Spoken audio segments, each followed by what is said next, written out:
Le deuxième mandat de Félix Tshisekedi commence sur le chapeau de roue avec notamment la signature de ce mémorandum entre d'un côté la République démocratique du Congo et la CICOMINE autour de la révisitation du contrat qu'on appelait jadis le contrat du siècle, le contrat chinois, infrastructure contre minerais. Qu'en est-il réellement de cette révisitation? Est-ce que la RDC a-t-elle gagné gain de cause autour de cette révisitation? Madame, Messieurs, très heureuse de vous retrouver dans le cadre de cette émission Dites-nous la vérité, qui a le plaisir de recevoir pour vous Jules Alinguete, inspecteur général, chef de service au sein de l'inspection générale de finances. Bonjour et bienvenue.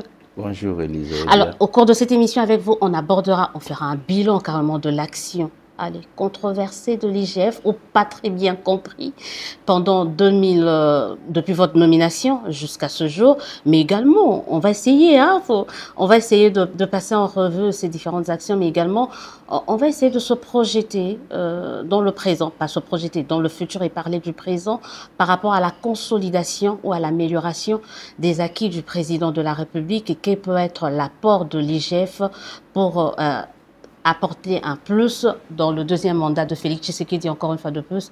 Bonjour, vous êtes nommé en juillet 2020 dans un service qui était méconnu.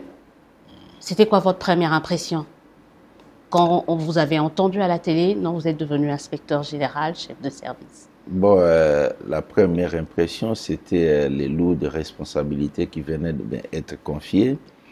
Je devais conduire un service sur qui le chef de l'État a jeté son dévolu pour commencer un travail de fond en matière de lutte contre les antivaleurs dans la gestion publique. Et je savais que la tâche sera extrêmement difficile, donc j'ai senti ce poids de cette grande responsabilité de conduire un tel service. C'était un service très peu connu. Comment vous êtes arrivé à faire de l'IGF, faut pas qu'on se leurre quand même, cette référence en matière de salubrité dans les finances publiques actuellement? C'est quoi la méthode Alinguete? J'ai eu un avantage, je ne suis pas un parvenu à l'inspection générale des finances. Je suis professionnellement né à l'inspection générale des finances. Donc, je suis entré à l'inspection générale des finances à l'âge de 25 ans, en 89. Donc, depuis 89, je suis à l'inspection générale des finances. Je connaissais bien la maison, je savais les raisons de contre-performance de l'inspection générale des finances. Donc, j'avais un tableau de bord qui me permettrait de dire s'il faut atteindre les résultats, qu'est-ce qu'il fallait faire. Donc, j'avais déjà un programme, je savais ce que je devais faire. Vous saviez ce qu'il fallait faire, mais après, comme je le disais tout à l'heure, l'IGF prend de telles proportions, une telle visibilité, vous vous y attendez à cela et devenir pratiquement le bras séculier de l'action de Félix Tshisekedi. Est-ce qu'en vous nommant, vous vous attendiez à une telle progression, à une telle visibilité de ce service? Bon, à dire vrai, je ne pouvais pas m'attendre, mais je réalise les méthodes mises en place par la direction de l'inspection générale des finances ont beaucoup joué dans... Ce ne sont pas vos méthodes à vous.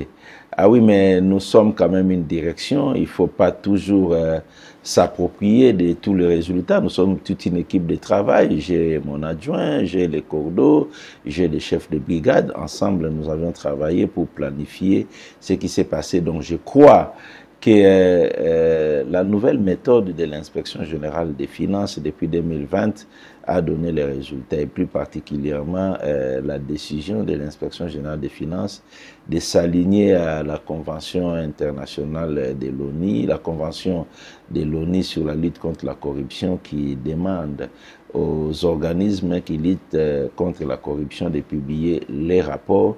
Ça a été un élément important, la publication des rapports associés avec la collaboration avec la société civile, la presse et tout ça, ça jouait. Il faut également noter aussi le fait que nous avions actionné la qualité d'officier de police judiciaire reconnu aux inspecteurs de finances pour se saisir des infractions en matière financière et de déférer immédiatement les personnes devant les juridictions. Ça aussi, ça jouait, et sans ajouter une très forte volonté politique derrière le travail de l'inspection générale des finances, volonté politique clairement manifestée par son Excellence, Monsieur le Président de la République, chef de l'État, et je ne peux pas aussi mentionner la détermination des inspecteurs, l'esprit d'intégrité et de fermeté que nous avons injecté à l'inspection générale des finances. On parle de la visibilité, c'est pratiquement un acquis à mettre à l'actif de l'IGF, mais le résultat de différentes actions de l'IGF laisse plus d'un perplexe. Est-ce que vous comprenez ces gens-là qui n'arrivent pas à comprendre que la visibilité, il y a une compatibilité entre la visibilité et le résultat de vos différentes actions que vous menez? Oui. Les résultats des actions de l'inspection générale des finances, aujourd'hui, je peux tout d'abord vous renvoyer à la publication du rapport de l'ONG internationale Transparency International qui publie l'indice de perception de la corruption au monde, l'état de la corruption dans tous les pays du monde. Et si vous vous référez à ces rapports, vous allez vous rendre compte qu'en 3 ans, la République démocratique du Congo a gagné 10 places dans le classement mondial de la corruption. C'est énorme. Donc, à dater du moment où vous avez pris le commande de l'IGF Non, je peux dire à partir de 2019, à l'arrivée de son Excellence, Monsieur le Président de la République, chef de l'État, qui est, au fait, l'artisan principal de la redynamisation de la fonction contrôle au niveau de l'État. Et à partir de ce moment-là, je pense que si vous regardez ces rapports, en 3 ans, 4 ans, la RDC a gagné 10 places dans les classements. Non, on occupe toujours la queue de peloton. Hein? Oui. On est toujours parmi les mauvais élèves en la matière. Oui, le problème, il faut voir là où nous venons. Et en 2019, nous étions classés 172e pays sur 186 pays cotés. Donc derrière nous, on laissait près de 14 pays. Aujourd'hui, nous sommes 162e. Nous laissons derrière nous 24 pays, c'est-à-dire nous avions fait un bond. Et vous savez, la lutte contre la corruption, c'est un processus. Dans un pays où la corruption, les antivaleurs ont été banalisées, nous avions hérité ça de nos mentors, de nos aînés, dans la politique, dans la gestion publique, et c'était vraiment dans le vécu quotidien des responsables de l'élite congolaise, des responsables congolais, entamer un travail de l'éradication des antivaleurs, c'est pas facile. Donc, en 3 ans, gagner 10 places, nous estimons que c'est énorme.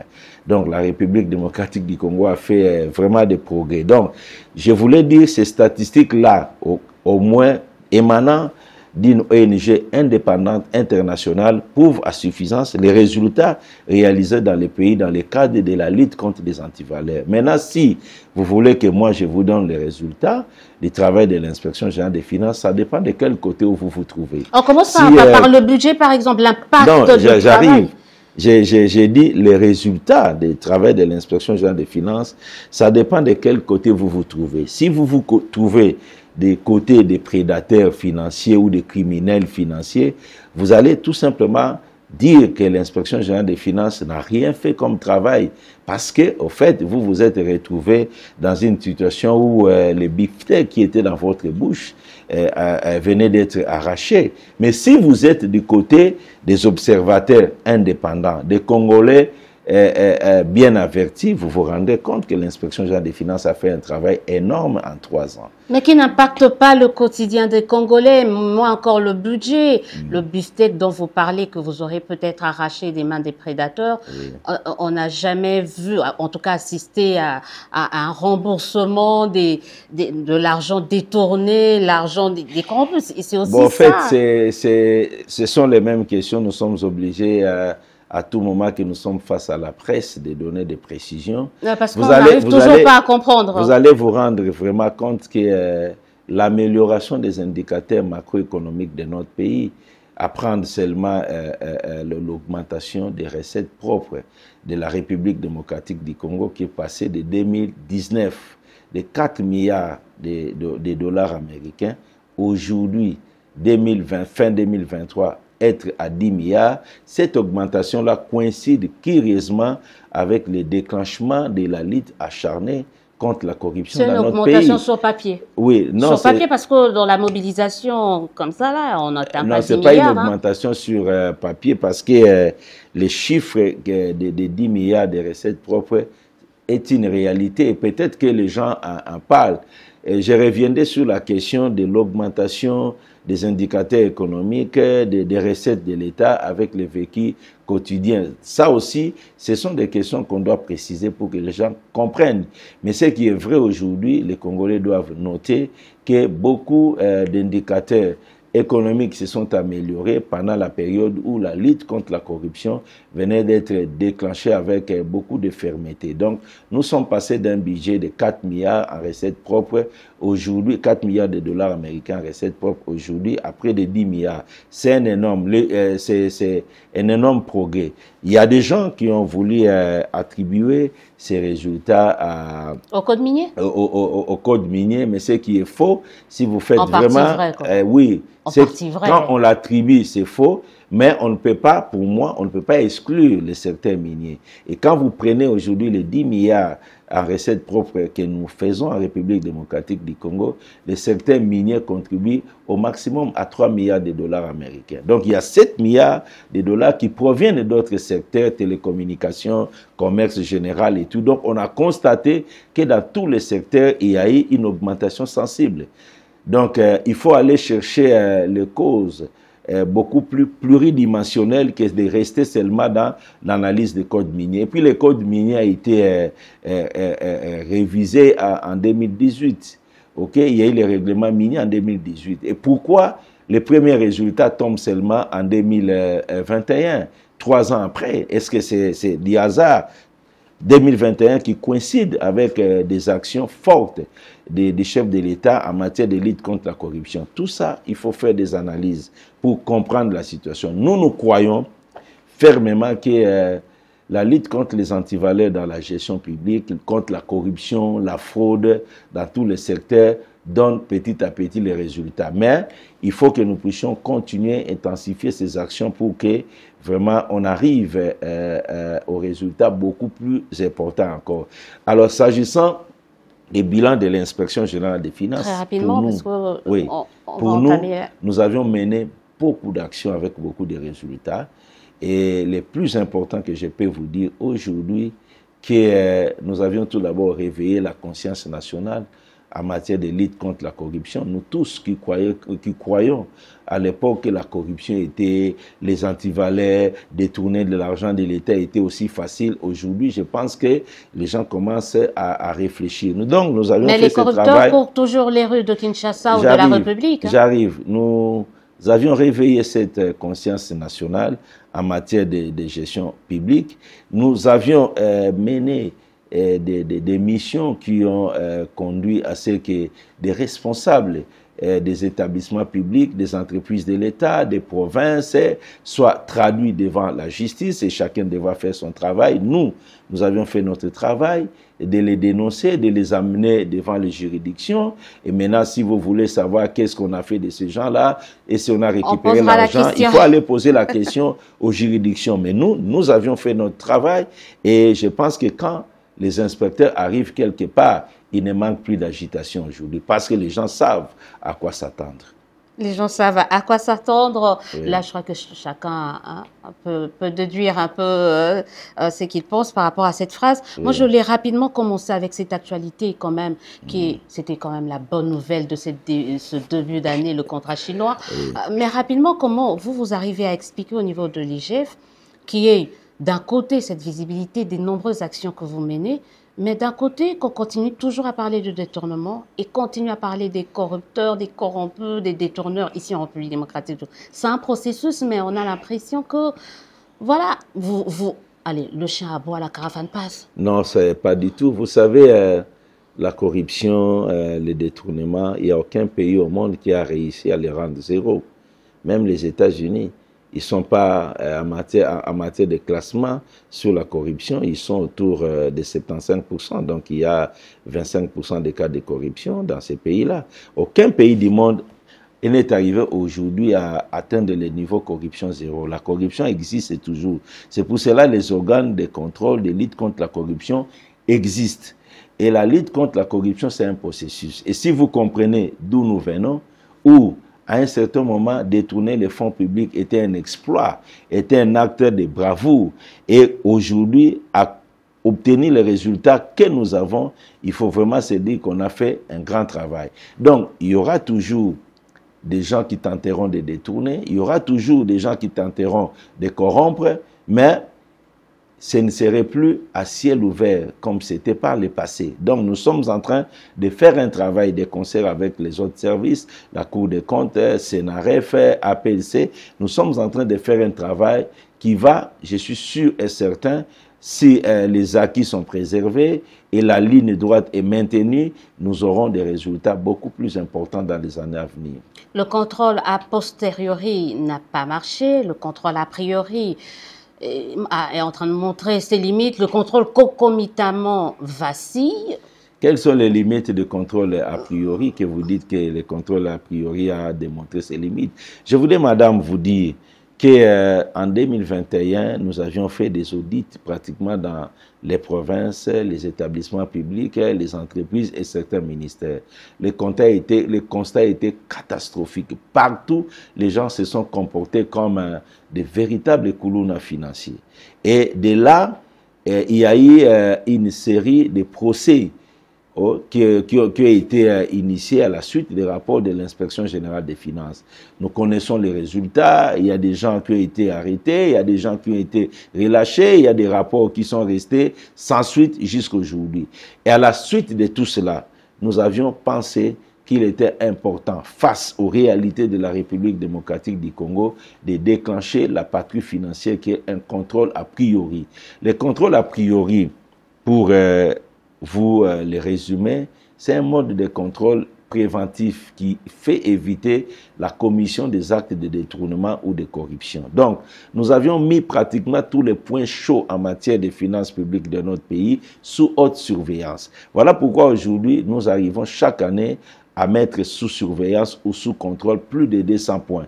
Et nous employons plus de 200 inspecteurs chaque jour sur l'ensemble du territoire. C'est ça à cause de la patrouille financière ou le contrôle a priori. Donc nous avions sélectionné tous les points chauds dans les entreprises, établissements, les régies financières, les provinces, la chaîne de la dépense et tout. Nous avions placé les inspecteurs pour que le contrôle se fasse à temps réel. Et quand vous faites le contrôle à temps réel, c'est que nous appelons la patrouille, vous évitez la commission des antivaleurs des actes de détournement.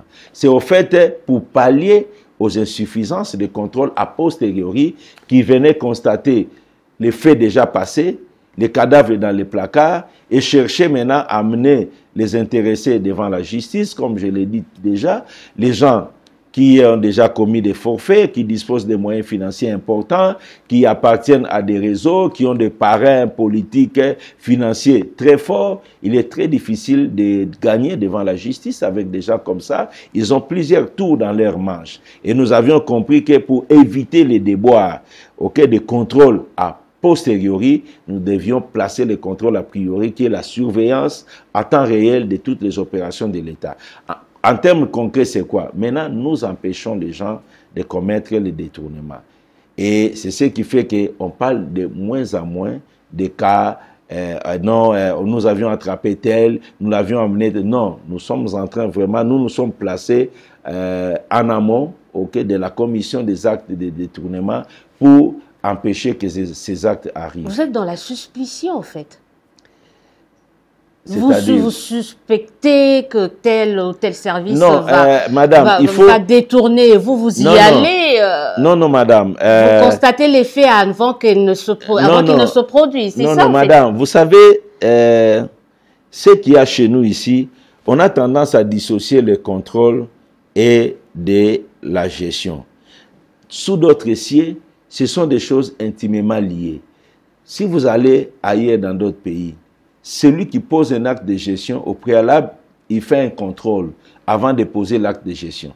C'est-à-dire, si nous faisons un travail en chaîne, moi je commence par ce travail-là, je dois tout d'abord contrôler ce que j'ai fait, et puis je pose l'acte de gestion. Le suivant, qui reprend mon travail, il commence par contrôler ce que j'ai fait, s'assurer que j'ai bien fait, et à son tour, lui, il pose l'acte qu'il devra poser, ainsi de suite. Donc, le contrôle est intimement lié à la gestion. Et vous devez aussi retenir qu'il n'y a pas de bonne gouvernance, il n'y a pas de bonne gestion sans les contrôles. Les contrôles est un pilier important de la bonne gouvernance. Pourquoi les contrôles? Le dérapage, il est humain. Dans tout le monde, il y a le dérapage. Et ce qui nous remet sur la ligne, c'est la présence des policiers, c'est les contrôles. Lorsque on sait que le policier est devant, on s'aligne. Lorsqu'on sait que le contrôle est là, on s'aligne. Donc, on ne soupçonne pas. Nous devons vivre avec les contrôles au quotidien. Vivre avec le contrôle au quotidien, on va très bientôt entamer l'actualité, en tout cas dominée avec ce rapport dominé par la signature de ce mémorandum autour du contrat chinois. Mais est-ce qu'aujourd'hui on peut dire que le problème de la lutte contre la corruption, c'est la justice qui ne fait pas bien son travail? Donc, je ne voudrais pas porter le jugement sur le travail des autres. Oui, parce que toutes les personnes que vous incriminez sont tout ce que moi je peux vous dire, nous sommes un service administratif chargé de détecter les cas des antivaleurs dans la gestion, d'implémenter la bonne gouvernance, de lutter contre la fraude. Et lorsque nous constatons des cas de flagrance, des cas infractionnels, nous amenons les intéressés devant la justice. Et nous faisons bien notre travail. Et il faut aussi ajouter que nous avions amené les gens devant la justice. Nous avions eu des procès, des gens qui ont été condamnés. Nous avons eu des procès, des gens qui ont été acquittés. Et nous avons eu des cas où, jusqu'aujourd'hui, il y a certains procès en cours. Par exemple, sur Bukangalonzo, vous attendez à ces il y a des cas où il n'y a encore rien. Je ne peux pas aller émettre mes avis sur le fonctionnement de la justice. Qu'est-ce qu'ils font? Non, moi, j'ai fait ma part. Nous, l'inspection générale des finances, nous avions fait notre part. Vous savez, sous d'autres cieux, quand on parle de la lutte contre la corruption, on ne voit pas de services administratifs. En Italie, quand on parle de la lutte contre la mafia, on voit des magistrats. On voit des magistrats qui luttent contre la corruption. On ne voit même pas les services administratifs comme l'inspection générale des finances, la Cour des comptes. Mais au fait, la lutte contre la corruption doit être portée par la justice, doit être portée par des magistrats. Mais nous avions fait un effort pour que tous les dossiers que nous avions eu à présenter au niveau de la justice puissent avoir les résultats. Et nous avions fait vraiment un effort pour que le travail de la lutte contre la corruption ne soit pas vain dans notre pays. Donc l'idée d'un parc financier est importante. J'ai souscrit totalement parce que le chef de l'État l'a dit pendant la campagne électorale qu'au second mandat, il envisage de mettre en place les parquets financiers. Et nous saluons cette idée. Que nous ayons un parquet spécialisé en matière d'infractions financières et le parquet qui sera composé de magistrats bien formés en matière également de la compréhension des finances publiques ou de la comptabilité, des matières financières. Parce que souvent, ce qui nous arrive aussi, quand on amène les gens devant la justice, nous avons affaire à la plupart des cas aux magistrats, et vous savez, les profils de formation ici chez nous, à faculté des droits, c'est beaucoup plus dans les droits là-bas, et ce sont des gens hostiles aux chiffres, à la comptabilité, aux finances publiques. Mais la réalité professionnelle les rattrape avec des cas de détournement des deniers publics, des cas qui nécessitent la connaissance de la comptabilité et tout. Et parfois, les magistrats bités face à cette réalité prennent des décisions que les gens ne comprennent pas. Et moi, je dis toujours, ce n'est pas le fait que quelqu'un a été acquitté qu'il est innocent. Qu'il est innocent. Il peut être acquitté parce que le juge a trouvé que les dossiers tels que présentés, il n'y avait pas suffisamment d'éléments de droit. Je vais vous donner un exemple. Lorsque nous arrivons, nous trouvons que quelqu'un a eu $1 million pour faire tel travail. Et cet argent, il n'a pas fait le travail. Pour nous, il a eu l'argent, il a détourné l'argent. Mais en droit, pour parler de détournement des deniers publics, vous devez prouver que l'argent est entré dans son patrimoine privé. Et ça, c'est un exercice. Mais moi, je dis que le monsieur a eu $1 million pour faire tel travail, il n'a pas fait. Il n'a pas fait le travail, il est zéro pour moi.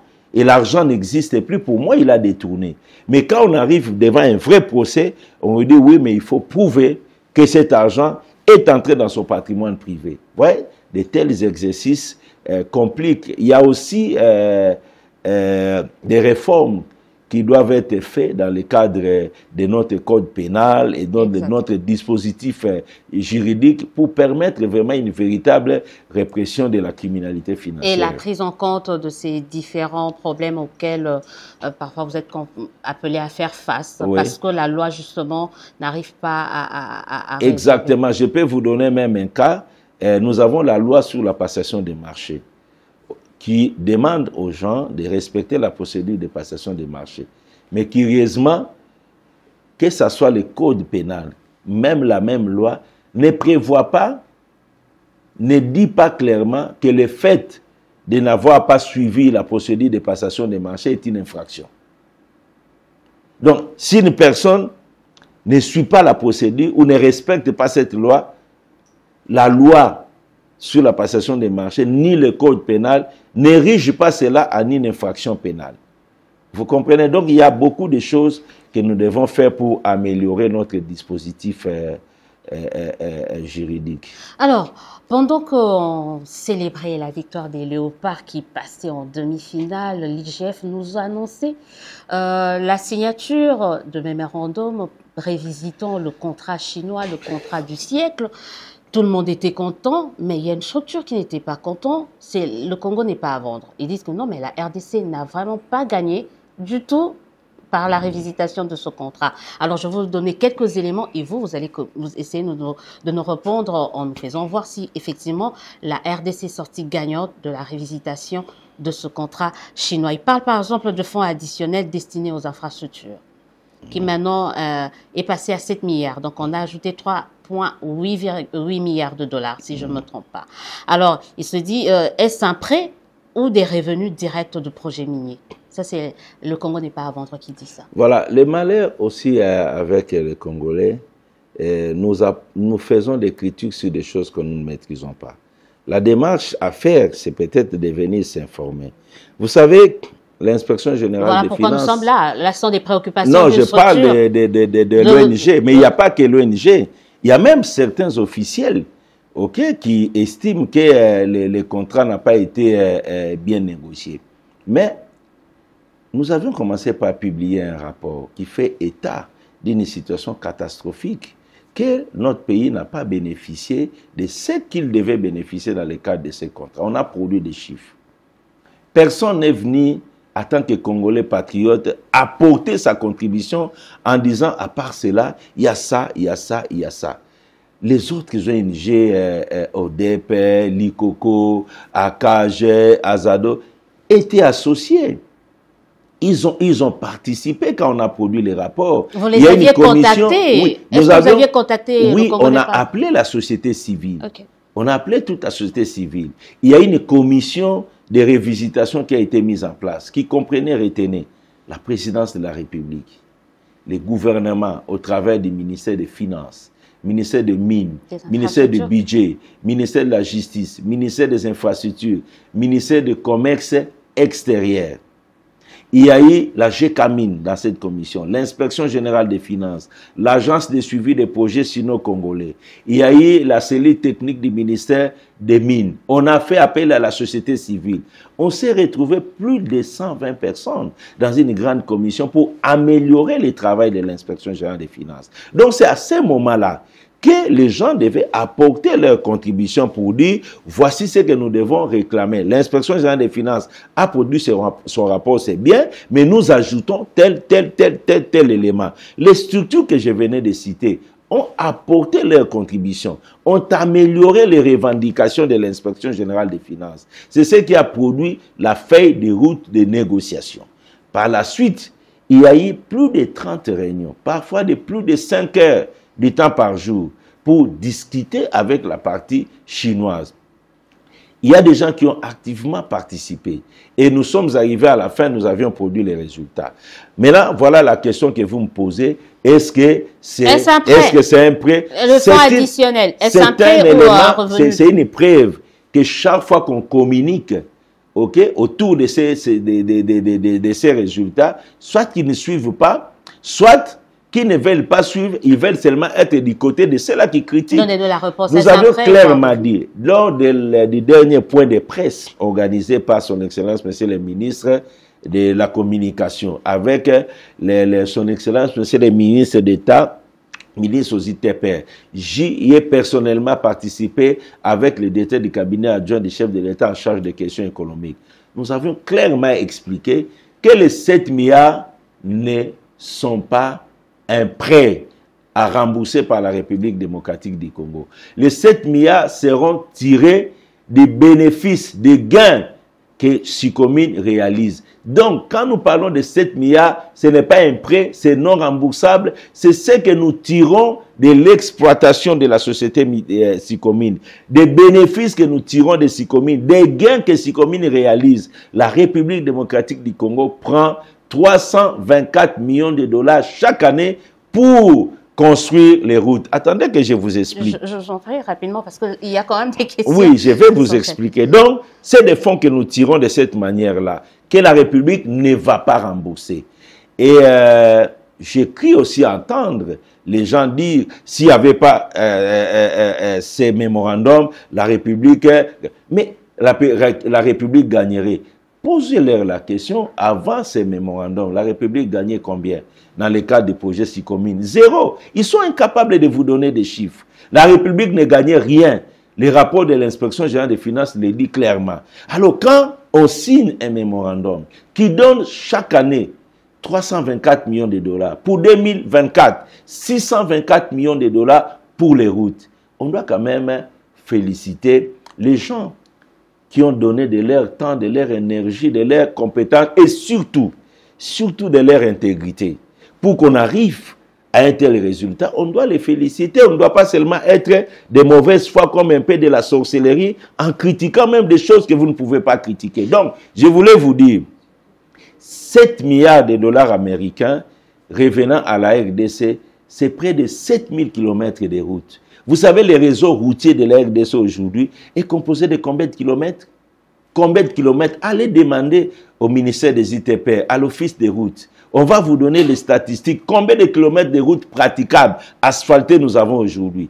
Et vous arrachez la construction de 7000 km de routes, de nouvelles routes. Il faut parfois avoir la modestie ou la reconnaissance du travail des autres. Et chaque année, nous avons 324 millions de dollars. Et c'est l'équivalent de 350 km de routes. Est-ce qu'on a déjà construit par an ici dans ces pays? De votre expérience, on a déjà construit 200 km de routes par an? On l'a déjà fait avec le budget de l'État. On espère que ça va se faire. Voilà. Avec cette révisitation. La différence avec les mémorandums d'entente signés maintenant, c'est que les 324 sont obligatoires chaque année. Et chaque mois de juin de chaque année, il y a une évaluation entre les deux parties pour s'assurer que les 324 millions de dollars ont été débloqués et les travaux ont été faits. Donc, pour nous, c'est un résultat remarquable auquel les gens qui ont négocié ont arrivé, ont offert à la République. Mais l'autre crainte de ces gens-là, on parle de surendettement. J'ai dit que ce n'est pas un endettement. Donc, ce n'est pas un prêt. C'est de l'argent que nous tirons. Écoutez, je vais vous donner des statistiques. Nous sommes partis d'un constat.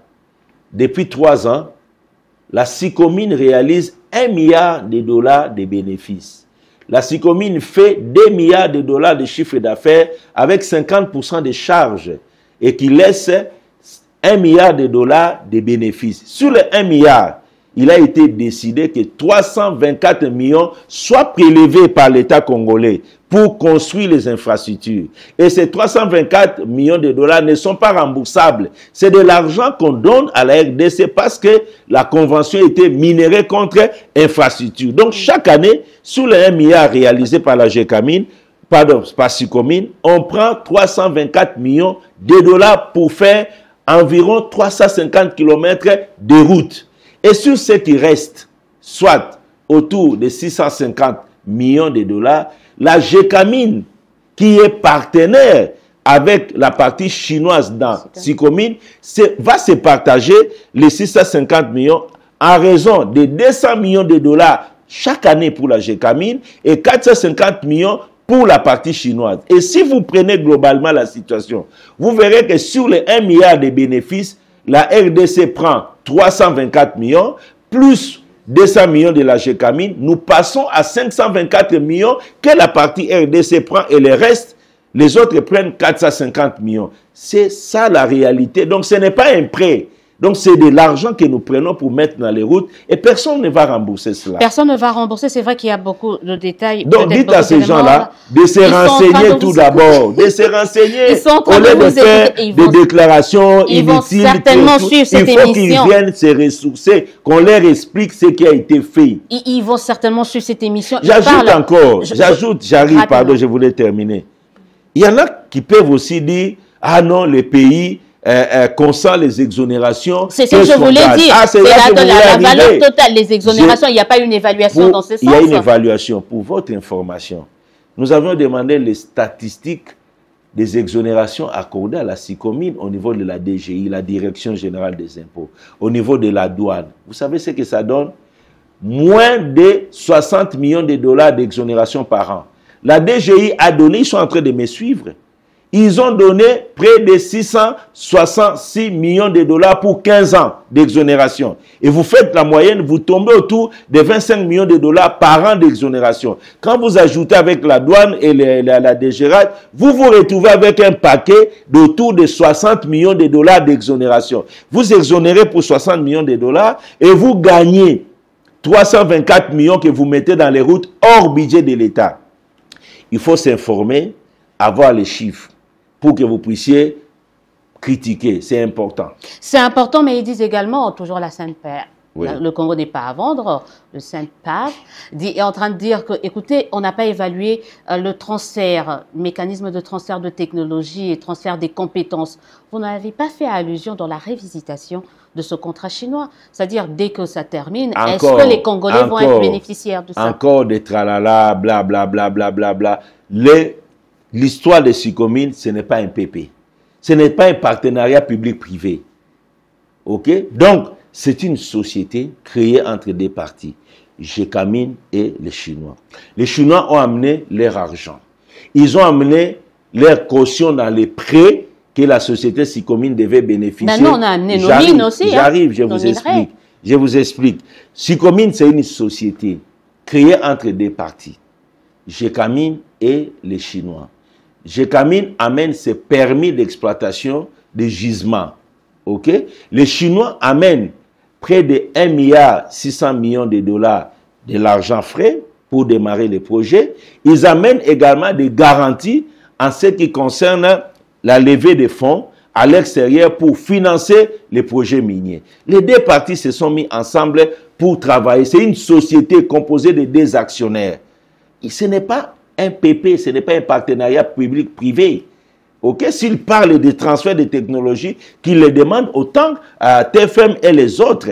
Il faut que les gens comprennent tout d'abord c'est quoi, qu'ils aient la convention, qu'ils puissent lire avant de critiquer. Sinon, ils sont en train de démontrer qu'ils ne maîtrisent rien de cette convention. Ils sont en train de parler en l'air. Donc, je pense qu'on doit avoir la modestie et surtout le sens patriotique de reconnaître des Congolais qui ont travaillé d'arrache-pied avec intégrité pour remettre notre pays dans ses droits. Ces mêmes personnes-là n'ont pas le courage de critiquer ceux-là qui ont signé la convention en 2008. La convention qui, pendant 15 ans, n'a produit que 822 millions de dollars à raison de 25 millions de dollars par an. Mais justement, ils sont en train de dire qu'est-ce que vous prévoyez par rapport à ce manque à gagner que la RDC a enregistré. Pourquoi ces gens-là, pourquoi ces gens-là, quand nous avions dit, voilà ce que les autres ont fait, par année, on n'a gagné que 25 millions de dollars dans cette histoire. Pourquoi ces gens-là n'appuient pas, ne demandent pas de sanctions contre les personnes qui ont signé? Mais ils viennent parler de gens qui viennent de faire passer le pays de 25 millions de dollars par an, comprenez, à 324 millions par an.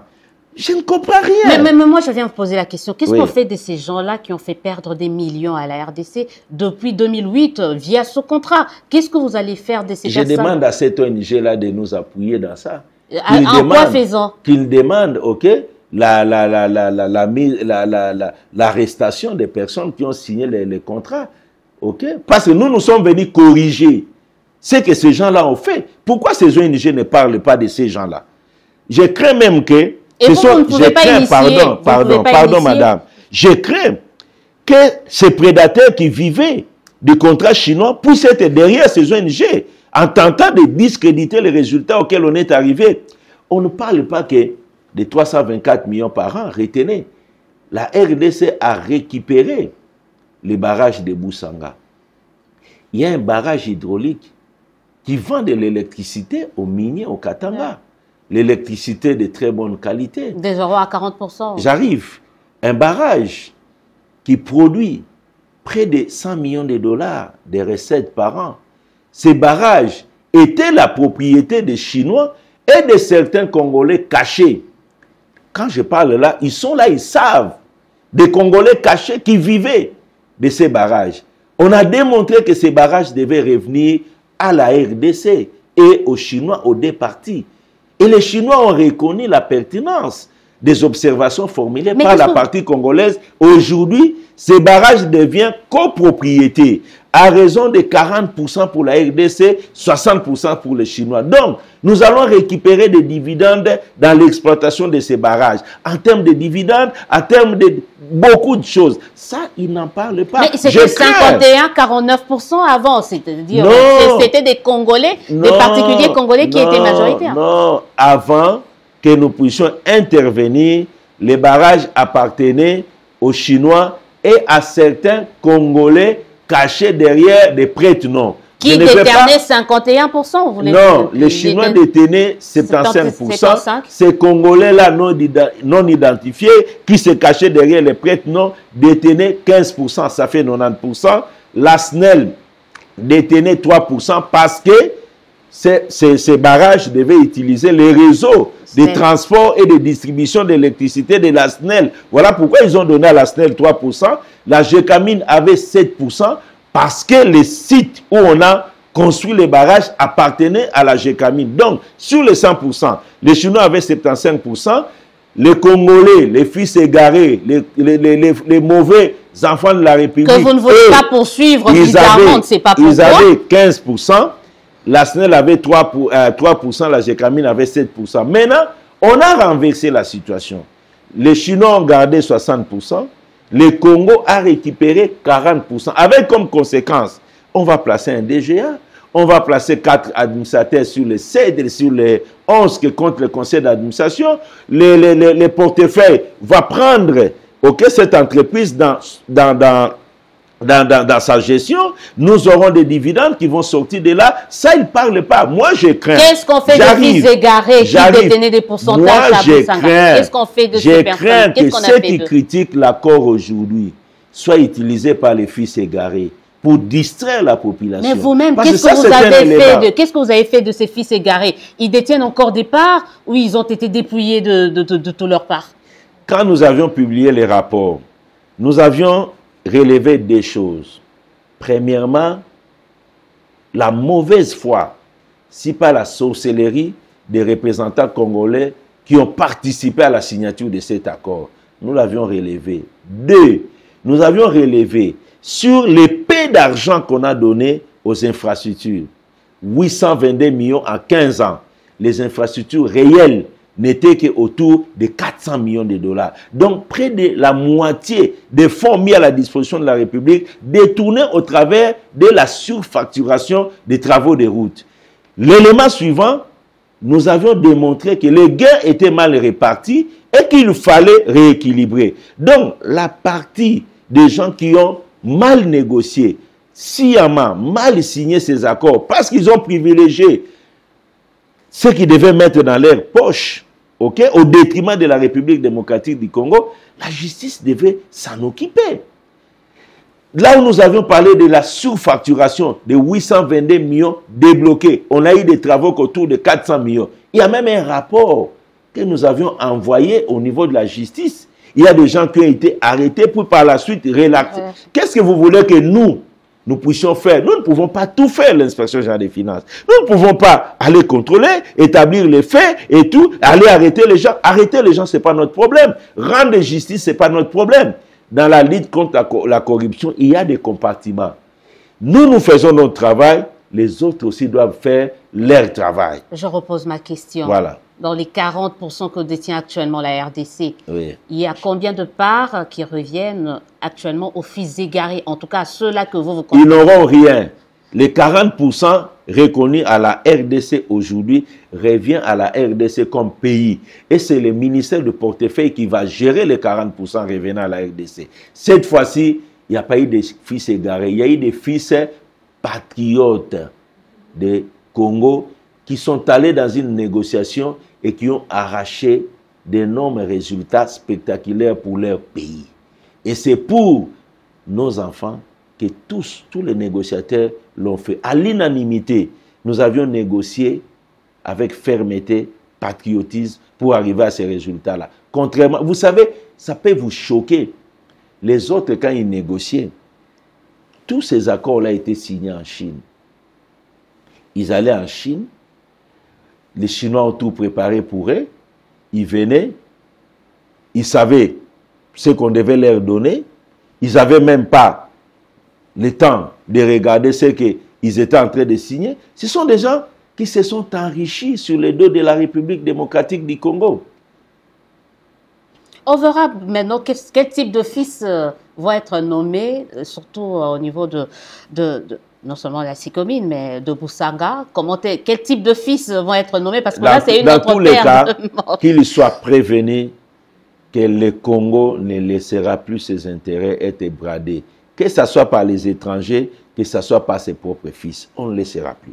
Plus jamais, les Congolais et les Congolaises sont devenus vigilants. Vous savez, quand on va à des cérémonies au Palais du Peuple, j'aime quand je vois la jeunesse se réveiller et dire « Président Mbalo Tokozale Kenge, Batatoyo ». Il montre du doigt des gens, ces gens-là savent « Batatoyo, Bayi Bate, Tokozale Kenge ». Et c'est une prise de conscience. Moi, quand je vois ça, j'ai dit oui, ces jeunes, ils ne sont pas seulement en train de chanter, ils comprennent la réalité de leur pays. Ils disent « Président Mbalo Bisomoko Bajen ».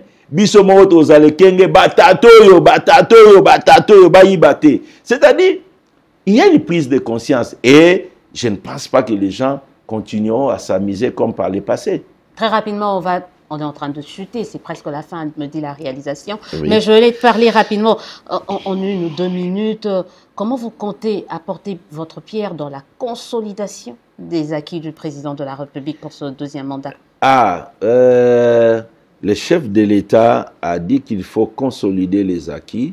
L'inspection générale des finances, dans ce travail de consolidation des acquis, c'est de maintenir tout d'abord les résultats obtenus en termes de l'implémentation de la bonne gouvernance dans la gestion publique, ne jamais faire marche arrière, mais aller toujours de l'avant. Donc nous allons intensifier, renforcer la patrouille financière, la surveillance des finances et biens de l'État.